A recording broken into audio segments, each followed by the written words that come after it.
I'd like to talk a little bit about the media, which has played an unfortunate role. Generally speaking, people in the United States media like to get, quote, both sides of the story just to be fair, which under many circumstances works just fine. After all, the definition of a bad story in a lot of reporters' mind is to be one-sided. But what happens when one side of the story is factual and the other side is a house of cards? Many in the media still report it as though, on the one hand, scientists say climate change is real, and on the other hand, some say it's not. To be fair, this has improved over the last year or so.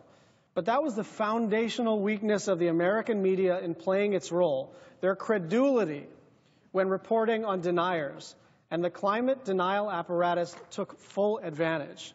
There are not two sides to every issue. Sometimes there are just facts on one side and bull on the other.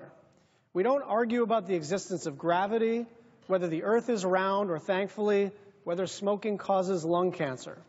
We have known since the 19th century that carbon dioxide traps heat much like a greenhouse. We know that burning fossil fuels releases stored carbon into the atmosphere. We've seen evidence of increasing temperatures and rising sea levels for decades. The correlation between levels of carbon dioxide in the atmosphere and global surface temperatures is absolutely undeniable. And it is in this context that denying of the reality of man-made climate change requires willful ignorance.